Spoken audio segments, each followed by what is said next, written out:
Recordemos que las cefaleas primarias a la cabeza constituyen aproximadamente un 80-90% de todos los tipos de cefaleas más consultados, ¿no?, por los pacientes. Dentro de ellos tenemos el tipo tensional y la migraña. Recordemos que, según esta pregunta, ¿cuál es el neurotransmisor involucrado en la migraña? Es la serotonina. La serotonina es una sustancia que tiene mucha actividad vascular y esta es la que promueve algunos síntomas en la migraña. ¿Cuáles son los dos grandes tipos de migraña? Tenemos la migraña clásica y tenemos a la migraña común. La migraña común, como su nombre lo dice, la más común, es aproximadamente el 75 al 80% de los casos de presentación de migraña, y la clásica aproximadamente un 20-25%. La clásica se caracteriza básicamente y se diferencia de la otra porque presenta aura. Y recordemos que la principal aura y la más frecuente es la aura visual, ¿no? El tratamiento de ataque de migraña es con AINES, paracetamol, o puede ser con triptanes o ergóticos. Esos son los medicamentos para el ataque de migraña. Y en los pacientes que necesitan prevención o profilaxis, generalmente son migrañas ya que son muy frecuentes, son más de 3 por mes, o son crisis invalidantes, se llaman, ¿no?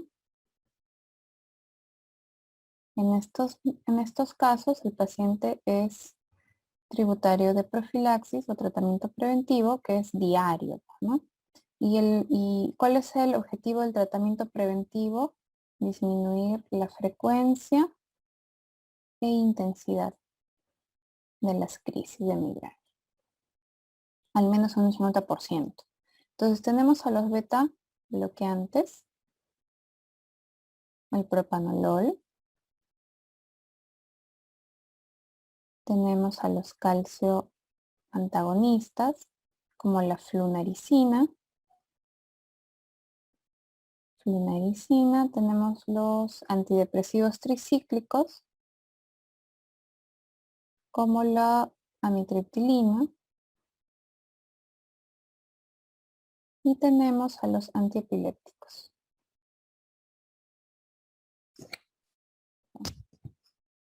Antiepilépticos. Tenemos aquí dos, topiramato y el ácido valproico, como los principales.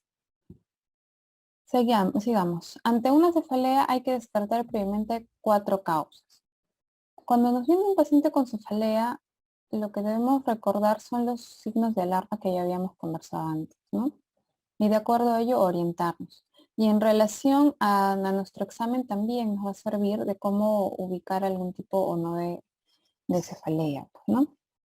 Entonces, ¿cuáles son las que debemos conocer? Por hemorragia subaracnoidea, debemos saber que estos son pacientes jóvenes generalmente, sin antecedentes previos, la meningitis o por algún cuadro infeccioso, tenemos que saber en las neoplasias y las relacionadas a inflamación como la arteritis de la temporal.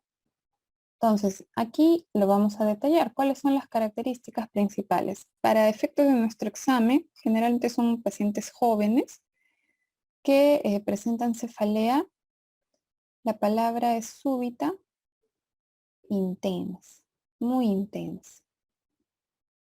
No se olviden, súbita, muy intensa. Y puede asociarse a meningismo y trastorno de conciencia. ¿Sí? Se ve la súbita intensa, meningismo con trastorno de conciencia. En cambio, en meningitis vamos a tener una cefalea La palabra es aguda. Aguda quiere decir que esta cefalea se desarrolla en pocos días, ¿no? En cambio, súbita, como en la hemorragia subaracnoidea, es en pocos segundos o pocos minutos.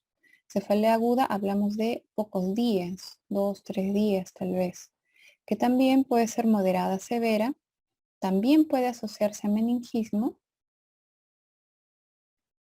pero aquí también hay fiebre, no se olviden, fiebre, para diferenciar. En los tumores, generalmente adultos mayores es lo más frecuente.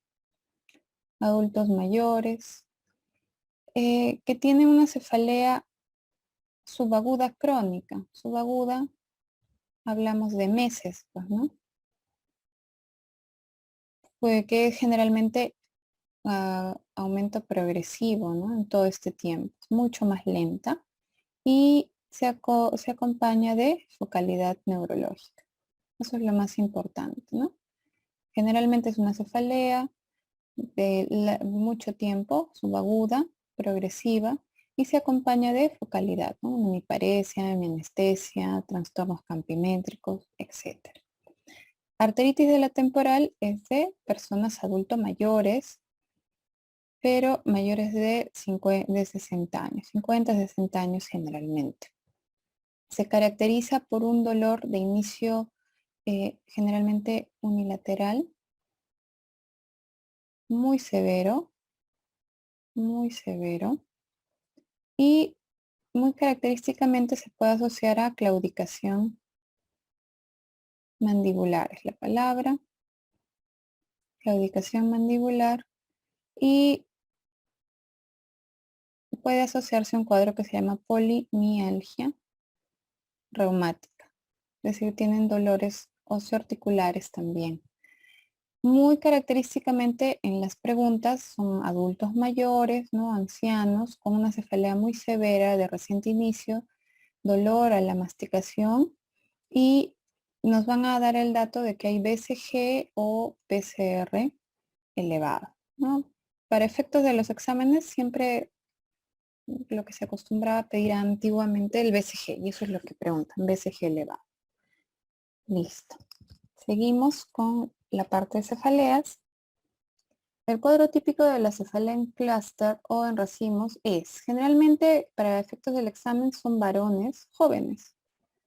A diferencia de la migraña, que es más frecuente en mujeres, en este tipo de cefaleas es muy frecuente en varones jóvenes. Generalmente suele asociarse a síntomas trigeminales, suele ser también una cefalea muy severa y lo más característico, como les digo, son los síntomas trigeminales asociados. Por ejemplo, puede haber ojo rojo, miosis, puede haber tosis palpebral, puede haber rinorrea, epífora, ¿sí? Todos estos síntomas asociados a la cefalea. Recordemos que este tipo de cefaleas empeora o se presenta con más frecuencia durante el sueño, lo que no ocurre, por ejemplo, en las otras cefaleas de tipo migraña, que son bastante frecuentes. Empeoran o aparecen más durante el sueño, que es a veces frecuente de presentación también en los pacientes con hipertensión endocraniana o por tumores, ¿no? Por neoplasias. Pero recordemos que esta es una cefalea primaria asociada a varones, jóvenes, puede ser muy severa, se asocia a signos trigeminales, ojo rojo, miocistosis, rinorrea, epífora, y empeora durante el sueño, ¿no? Eso es muy, muy frecuente. ¿Cuál es el tratamiento? El tratamiento de las crisis va a ser con oxígeno en alto flujo o puede ser con triptanas también. Y de prevención es el verapamil. Pero recordemos que este tipo de cefaleas no ocurre muy frecuentemente. Generalmente ocurren 2 o 3 episodios por año. O sea, son bastante más esporádicas que la migraña. Son fármacos relacionados con el pseudotumor cerebri. El pseudotumor cerebri hay una hipertensión endocraniana idiopática, ¿no? Hipertensión endocraniana idiopática, generalmente en mujeres jóvenes, obesas, y se relaciona a disminución de agudeza visual progresiva, porque es un cuadro crónico, y generalmente está asociada a tetraciclinas, vitamina A, intoxicación por vitamina A. ¿Sí? Listo. Los valores normales de la presión intracraneal normal son entre 4 y 15. Eso es lo normal, pero recordemos que cuando hablamos de hipertensión endocraniana hablamos de niveles mayor de 20 milímetros de mercurio, por definición. La clínica del síndrome de hipertensión endocraniana generalmente es una cefalea holocraniana,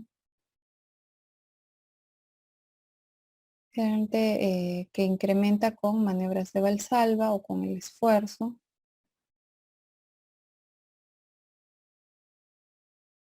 Y puede asociarse, por ejemplo, a diplopia por compromiso del sexto par craneal, que es fluctuante. Puede haber náuseas, vómitos, y cuando es muy severo ya puede comprometer incluso la vida, ¿no? Dependiendo de la causa.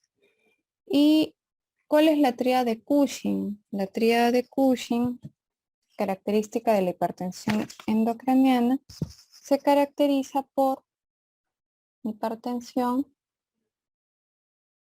arterial sistémica, bradicardia y trastornos en la ventilación, ¿no? Tienen algunos patrones específicos durante la respiración. No lo olvidemos.